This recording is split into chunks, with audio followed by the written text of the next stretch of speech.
नमस्कार दोस्तों, आपके बीच में मैं आपका दोस्त राजेंद्र मौर्य। आज हमारे पॉडकास्ट में हमारे बीच में आए हुए हैं पंडित कुलदीप मिश्रा शास्त्री जी।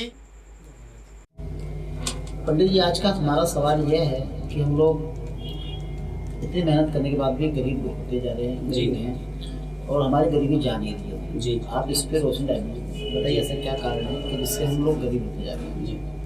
आपने बड़ा प्यारा प्रश्न किया कि गरीबी पे रोशनी डालिए कि हम किस कारण से गरीब होते जा रहे हैं। अर्जन तो कर रहे हैं, धन तो कमा रहे हैं, लेकिन फिर भी एक हाई प्रोफाइल लाइफ, एक सक्सेसफुल लाइफ को प्राप्त नहीं कर पा रहे, हाई लेवल पे, अप लेवल पे नहीं जा पा रहे। इसका क्या कारण है? हम गरीब क्यों हो रहे हैं? गरीबी हमको क्यों प्राप्त होती है? किस कारण से हमारे पास गरीबी हमें भोगना पड़ता है?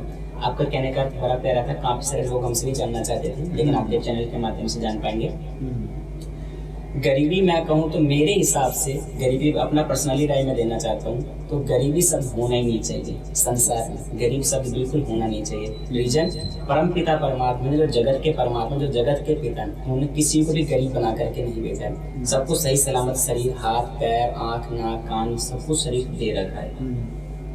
गरीब उसको आप कह सकते हो जिसपे आँखें नहीं है, जिसपे हाथ नहीं है, जिसपे पैर नहीं है, जिसपे किडनी नहीं है। हमें तो परमात्मा ने 2 आँख, हाथ पैर, शरीर, पूरा शरीर सही सलामत रूप से बना के भेज रखा है। हमें बुद्धि, विवेक भी दे रखा है, ज्ञान भी दे रखा है, जिस ज्ञान का इस्तेमाल करके हम अपने परिवार को एक अच्छी लाइफ प्राप्त कर सकते हैं। अगर हमें पास ज्ञान नहीं है, कोई टैलेंट अगर हम अपने अंदर में हासिल कर लें, कोई ऐसा हुनर सीख लें जिसके जरिए से अपने परिवार को एक अच्छी लाइफ हम प्राप्त करा सकते हैं, गरीबी से अच्छे लेवल पर जा सकते हैं। इसका उदाहरण मैं आप सबको देना चाहूँगा। देश के माननीय प्रधानमंत्री जी भी हैं, कहाँ पर थे वो, क्या करते थे?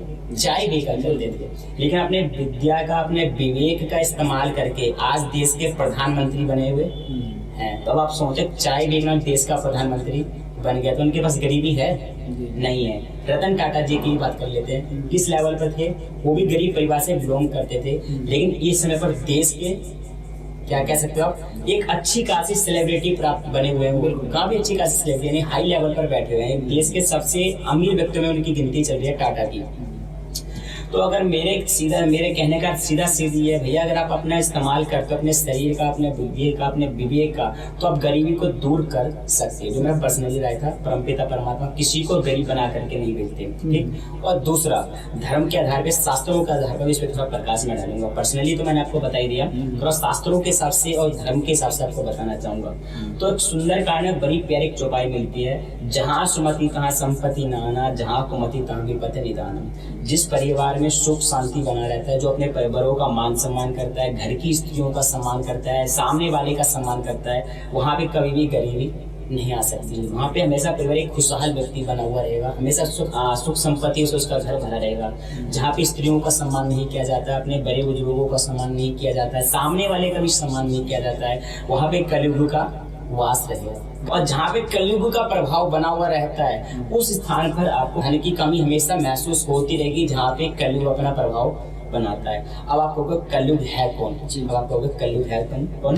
तो कलयुग जो है, कलयुग के बारे में, इसके बारे में छोटी सी कथा मैं आप सभी को बताऊंगा, जिसकी कथा आप सभी को जाननी है। तो श्रीमद् भागवत महापुराण में जिसकी पूरी कथा आप सभी को मिल जाती है। श्रीमद् भागवत महापुराण की रचयिता हैं वेद व्यास जी महाराज। एक बार जयकारा लगा लीजिए, बोले वेद व्यास जी महाराज की जय। तो श्रीमद् भागवत महापुराण के जरिए से हमें कलयुग के बारे में जानने के लिए मिलता है। प्रथम स्कंद में भी इनकी कथा हमको सुनने के लिए मिल जाती है। तो कलयुग रूपी जो एक दैत्य कह सकते हो आप इनको, एक जीव कह सकते हैं, एक व्यक्ति कह सकते हो, कुछ भी एनीबॉडी आप इनको कह सकते हो। तो कलयुग जो दैत्य था, जब कलयुग स्टार्ट होने वाला था, कलयुग के आरंभ में ही हम जानते हैं कि गाय हमारी माता है। तो गाय किसका प्रतीक है? ममता की। और बैल धर्म का प्रतीक है। तो कलयुग में क्या मूल बचा हुआ जानते हैं भी आप? धर्म मूल है। कलयुग का मेन मूल है धर्म। धर्म है तो आपके पास सब कुछ हो सकता है। तो कलयुग रूपी दैत्य ने बैल के 3 पैर को काट दिए थे, बच गया था 1 पैर जो धर्म बचा हुआ था। तो राजा परीक्षित ने देखा, राजा परीक्षित को देख करके बुरा लगा, तो कलयुग से कहा भाई इसको छोड़ने का तू क्या लेगा? तो कलयुग ने कहा महाराज मैं इसको छोड़ दूंगा अगर आप मुझे 5 स्थान मुझे दे देते हैं। तो राजा परीक्षित ने कहा भाई तुम मांगो। कलयुग कह रहा भाई तुम बताओ, राजा जी आप बताओ।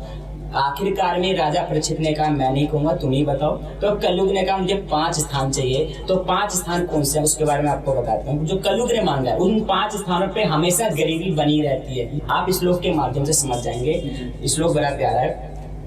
द्वितम पानम स्त्रियासूना यत्र धर्मास्य चतुर्विध पुनश्च यजमानाय जातरूतो मदातम जातरूतो मदातम। द्वितम जहाँ पर जुआ खेला जाता है। आप इसका प्रमाण मैं आपको दूंगा कि महाभारत में जुआ किन्होंने खेला था? कौरवों ने, पांडवों ने। जिसका नुकसान क्या हुआ? उनको अपना राज्य गंवाना पड़ा। महाभारत तक का युद्ध भी हो गया था। तो जुआ खेलने से कभी भी आप एक धनवान नहीं बन सकते। जहाँ पे जुआ खेला जाता है वहाँ पे हमेशा कलयुग का वास रहता है, कलयुग का प्रभाव बना हुआ रहता है। वहाँ पे हमेशा गरीबी बनी हुई रहती है। तो सीधा सीधे अगर मैं कहूँ तो जहाँ पे जुआ खेला जाएगा उस व्यक्ति के जीवन में कभी भी ग्रोथनेस आपको प्राप्त नहीं होगी। व्यक्ति कभी भी जीवन में सक्सेस नहीं हो सकता है, एक हाई प्रोफाइल लाइफ को प्राप्त नहीं कर सकता है, चाहे धन जितना मर्जी कमाए। धन जितना मर्जी कमाए लेकिन एक सक्सेसफुल व्यक्ति नहीं बन सकता है। किस कारण से? क्योंकि वो जुआ खेल रहा है। जुआ में किसका वास है? कलयुग का वास है। दूसरा क्या था? पानम।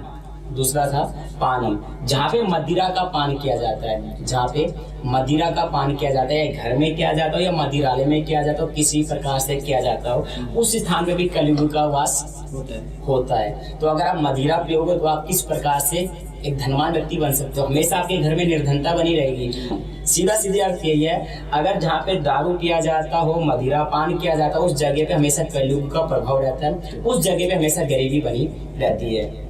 तीसरा है स्त्रिया सुना। तीसरा है स्त्रिया सुना। स्त्रिया सुना का अर्थ सीधा सीधी मैं कहूँ पर स्त्री से जो गमन करता हो या पर पुरुष से जो गमन करता हो, चाहे स्त्री हो या पुरुष हो, दोनों के लिए मैं कह रहा हूँ, विशेष किसी एक के लिए नहीं कहूंगा। स्त्री हो चाहे पुरुष हो, दोनों के लिए कहूंगा।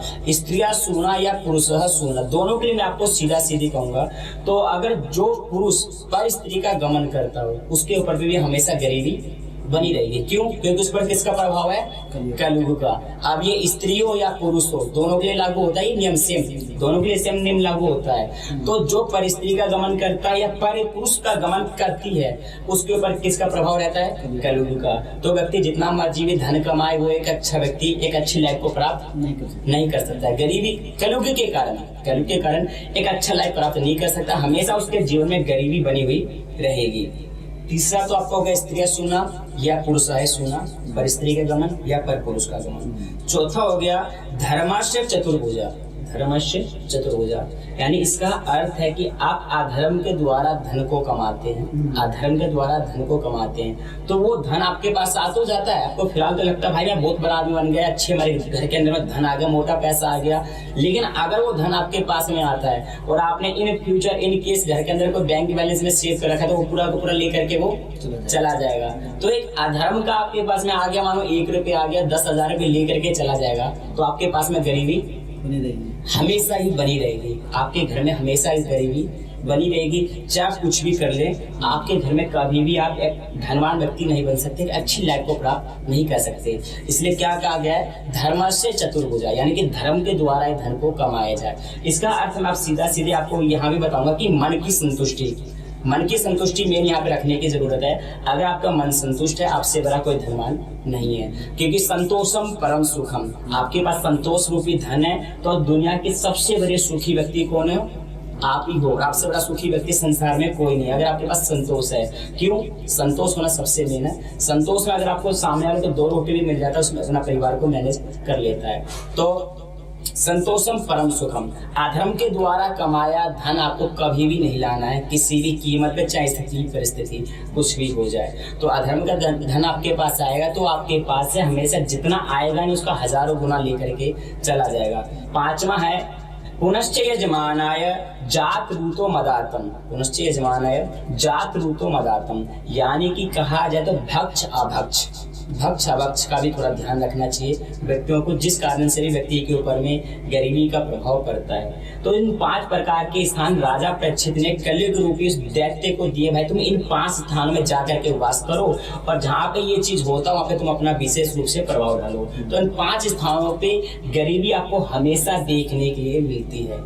तो ये 5 मुख्यतः कारण है आदमी के ऊपर गरीबी का प्रभाव होने का, क्योंकि 5 स्थान राजा परीक्षित ने कलयुग को दे रखे हैं। तो जहाँ पे ये 5 प्रकार के सिचुएशन पाए जाते हैं, इनके रिलेटिव का सिचुएशन जरूरी नहीं जो मैंने 5 बताया यही 5 हो, इनसे मिलते जुलते इनके रिलेटिव के काफी सारे पॉइंट हो सकते हैं, काफी सारे स्थान हो सकते हैं। तो उन स्थानों पर भी कलयुग का वास है, और जहाँ पे कलयुग का वास है वहाँ पे गरीबी हमेशा रहेगी। वहाँ पे कोई भी धनवान नहीं बन सकता है, वहाँ पे हमेशा निर्धन की व्यक्तिता बनी रहेगी। हमेशा व्यक्ति निर्धन ही महसूस करेगा अपने आप को, कभी भी धनवान महसूस नहीं कर सकता है। चाहे कोई व्यक्ति हो, चाहे कोई पुरुष हो, चाहे एनीबॉडी, कोई सा स्थान भी हो, जिस स्थान पे ये 5 चीज होते हैं उस स्थान पे कलयुग का वास हमेशा बना रहता है। और जहाँ पे कलयुग का वास होता है वहाँ पे हमेशा गरीबी बनी रहती है। जी बहुत अच्छा लगा आपसे मिलकर आज, और आपकी बातें हमें बहुत अच्छी तरह समझ में आ गई। जी ठीक है दोस्तों, अगली बार मिलते हैं, तो अगली बार अगले नए प्रश्न लेकर बैठेंगे। जी ठीक है दोस्तों, आज के लिए यहीं पे नमस्कार।